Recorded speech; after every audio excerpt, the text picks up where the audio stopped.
Meu sonho é ter cliente bom, sabe? Aquele que paga em dia e não reclama. Mas será que aquele cliente que não reclama realmente está contente com o seu negócio? Será que não é exatamente o que dizem, que o contrário de amor não é o ódio, mas sim a indiferença? Muitas vezes aquele cliente que está caladinho ali, ele está só esperando o momento de ir para o concorrente, porque ele não está mais dando a mínima para você. E esse é o nosso assunto de hoje, afinal de contas, como identificar o seu cliente ideal.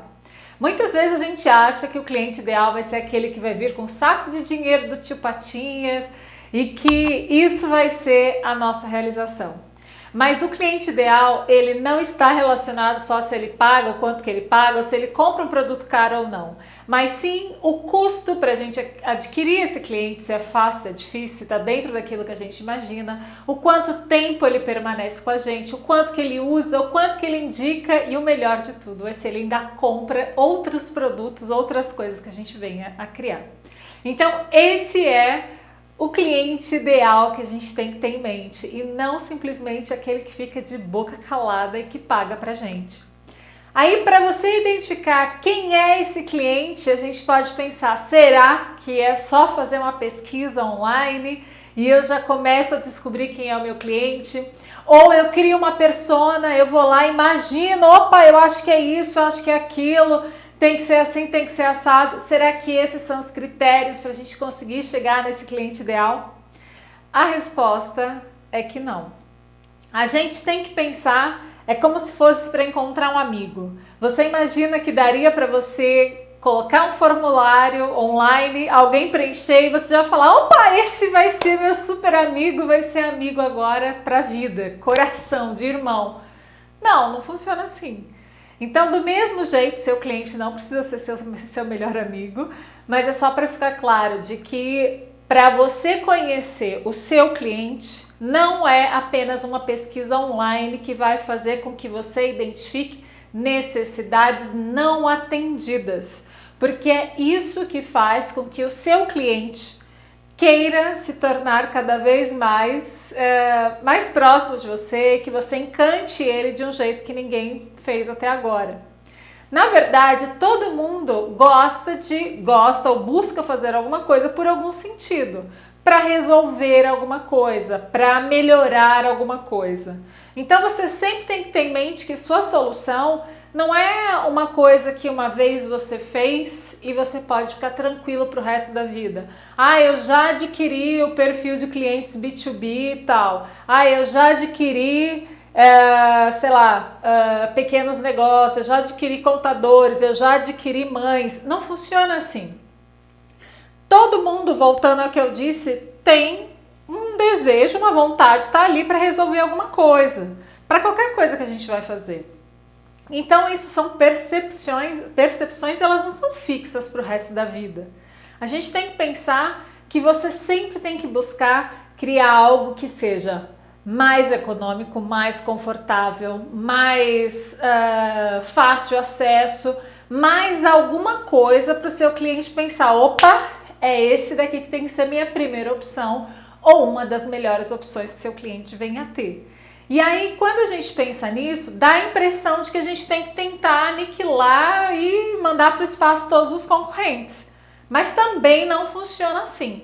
Se você, por exemplo, criou uma cerveja nova, você não vai ser aquele que vai ser o mais bem-sucedido se o seu consumidor nunca mais provar outra cerveja.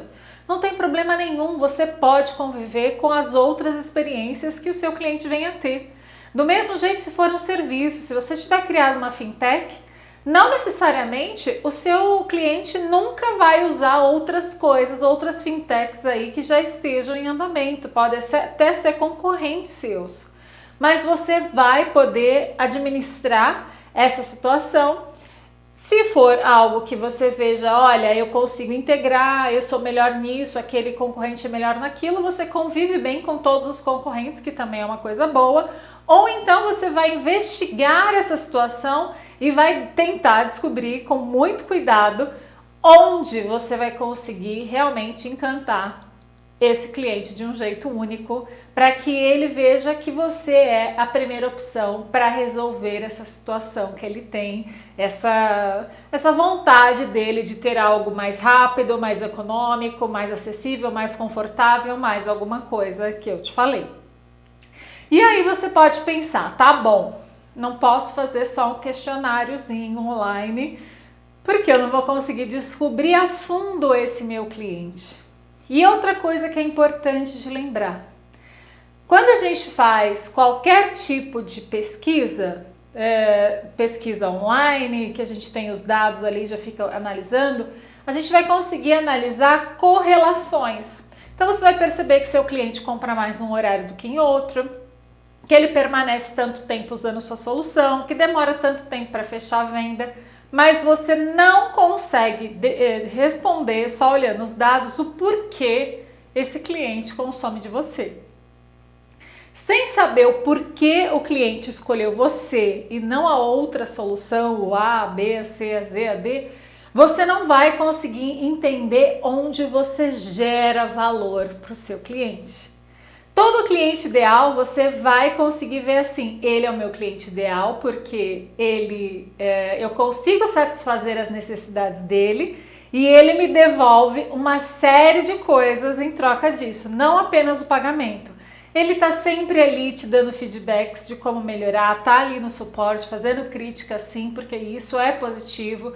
Ele é participativo, ele usa bastante sua solução, ele te indica, como eu falei, do cliente ideal. Então é uma troca que realmente você vê, opa, é uma roda que tá girando. Eu tô fazendo bem para ele e ele devolve muitas coisas que agregam valor para mim no negócio. E aí na hora então de você entender que os dados só te mostram a correlação e não te trazem a causa, os dados quantitativos, você precisa ir para os dados qualitativos, que então são feitos com conversas. E aí você pode pensar assim, vou somente os clientes que já consomem da gente, é um bom caminho sim, mas não necessariamente é a única via que a gente deve seguir. É preciso sim que você entreviste perfis avançados e perfis iniciais. Ah, o que isso quer dizer, Flávia? Quer dizer que se você, por exemplo, tem um produto que é para pessoas com filhos, que é para mães, por exemplo.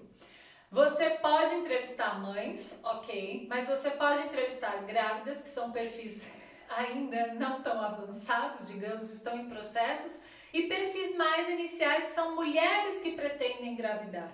Porque aí quando você avalia perfis avançados e perfis iniciais do público que você idealiza de atender, você vai realmente conseguir entender se você está mirando no local certo ou se não está. Então, você leva isso em consideração para você conseguir, pelo menos, já conversar com quem vai realmente te ajudar a evoluir o seu produto. Outra coisa muito importante, durante essas conversas tem um vídeo que eu já fiz falando o que perguntar. Você vai ter em mente que você precisa entender questões específicas e não são relacionadas a comprar o seu produto. Ah, então uma vez que eu faço a entrevista, eu já vou conseguir descobrir o meu cliente ideal, colocando aí o público avançado, o público mais simples? Na verdade, é uma jornada e é isso que é legal de você ter em mente. Não existe essa sensação de que uma vez que você criou seu público, você pode, sei lá, se dar por satisfeito e nunca mais mexer nesse assunto. Não funciona assim, é uma jornada. Da mesma forma que eu falei que a gente tem que atender, a gente tem que criar percepções no cliente, a gente tem que atender necessidades do cliente. Isso pode mudar ao longo do tempo, até pelo perfil do cliente, por terem outras opções no mercado, por N fatores. Então, quando você faz a primeira conversa, não é que aquilo é perdido. Aquela primeira conversa vai te dar a noção se você identifica uma necessidade não atendida. Por que uma necessidade não atendida e uma necessidade que já é atendida?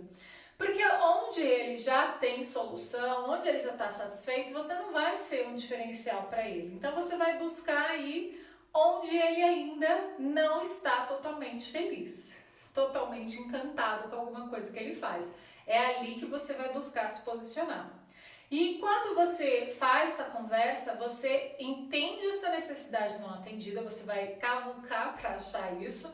E você não tem que vender, esse não é o objetivo dessa primeira conversa. Você pode sim mostrar o protótipo que você tiver, o seu protótipo navegável em papel, você pode mostrar sua landing page se você tiver, seu vídeo se você tiver, você pode mostrar como algo que você já tem ali um esboço e se ele quer fazer parte para evoluir isso que você está fazendo. Aí é super válido, mas nada de já oferecer para comprar. Você vai oferecer nessa abordagem, se ele quer fazer parte para evoluir o produto, porque ele vai ser uma pessoa muito importante dentro do processo e ele tem que sentir que ele tem essa importância. Depois, quando você já tiver pessoas que aceitarem usar ali e te darem feedbacks dessa sua versão bem inicial, que eu nem vou chamar de MVP para não achar que é muito complexo. Então essa versão inicial, quando você já tiver pessoas usando, você vai para uma nova fase de conversas, que aí você pode inclusive observar essas pessoas no momento que elas estiverem usando, para você entender exatamente como que elas usam. Não é uma coisa para você ensinar para as pessoas, é para você aprender com elas. Aqui quem aprende é o empreendedor.